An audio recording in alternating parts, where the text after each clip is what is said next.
Factions are powerful organizations locked in the struggle to control Aeternum. After reaching a particular milestone during the early parts of your adventure, you must choose a side in this conflict. Yeah, what boys do you want to play? As you adventure, you will be introduced to these three factions, the Marauders, the Syndicate, and the Covenant. By Amazon. Each faction has a set of principles and a unique motivation for wanting control of Aeternum.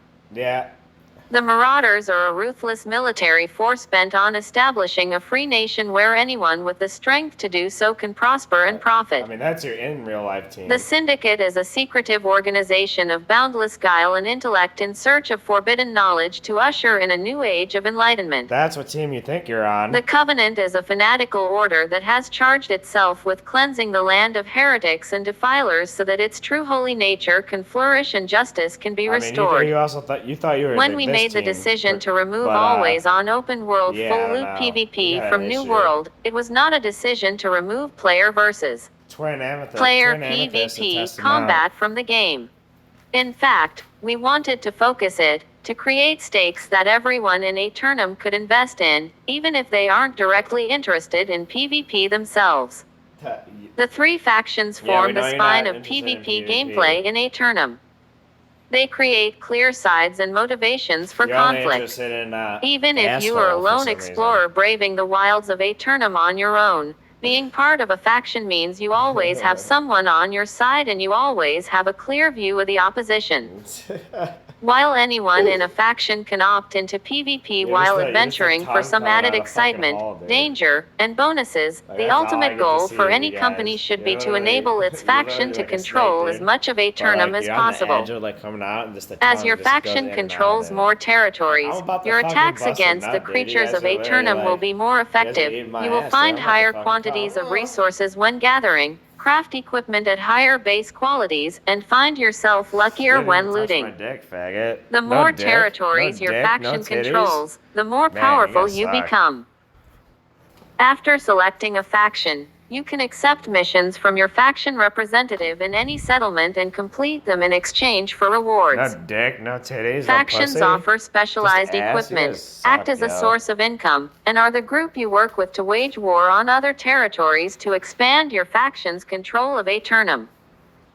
Once you choose a faction, you are free to create or join a company in your chosen faction. While a company is responsible for the day-to-day goings-on of a territory, that company's faction is ultimately the one in control. If your company wants to conquer a territory occupied by an opposing faction, it must declare war on the territory. In order to declare war, the territory your company seeks to conquer must be vulnerable. A territory is not vulnerable to a declaration of war unless it has been sufficiently undermined by an opposing faction. In order for a faction to retain control of a territory, its members must actively reinforce that faction's influence within the territory. Similarly, if members of another faction want to take control of a territory, they must undermine the controlling faction's influence by raising their own. Reinforcing and undermining faction influence is done by completing PvP faction missions in that specific territory. There are two types of faction missions, PvE and PvP. PvE missions ask you to do things like defeat creatures, craft supplies, or stockpile resources. I'm also a dumbass. Completing a PvE mission rewards faction currency, which can be used to purchase faction-specific equipment and items. PvP missions ask you to do things like recover tactical information, deliver critical messages or items to another territory, or patrol an area for opposing factions. Accepting a PvP faction mission will auto-flag you for PvP. Unflagging yourself will automatically abandon the mission. Dying during your PvP mission will cause you to fail it and you'll have to go back and accept another. In addition to rewarding faction currency, completing a PvP mission also generates influence for your faction within the territory. As mentioned above, generating influence for the controlling faction of a territory reinforces its control, while generating influence for a faction that is not in control undermines the controlling faction and brings the territory closer to being vulnerable to a war declaration. Once I'm a not, territory but becomes vulnerable by being undermined the by an druid opposing of the faction, Coastal Whales. all companies in the undermining faction are able to declare war on the territory. After a short time, which allows for multiple companies in the same faction to make a war declaration, one of the companies is selected as the vanguard of the attacking forces. As the vanguard, it is up to the leaders of the selected company to build out their forces with players who volunteer to fight. More on that in our upcoming development blog that details territory war. Of course, these forces can also include members of the company that was selected as the vanguard in the first place. We want everyone interested in war and territory control to have a shot at it, so the selection process for the vanguard is random. This way, even smaller companies have an opportunity to control territories.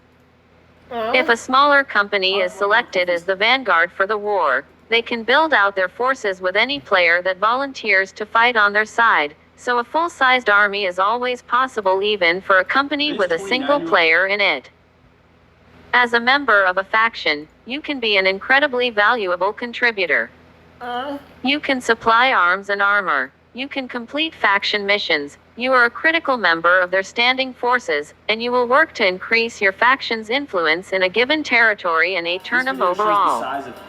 In times of war, you can recruit fellow faction members to help you defend your territory or attack a rival faction. You cannot declare war against a company in the same faction as you, but if you don't like how that company is governing a particular territory, you can always choose not to help them defend.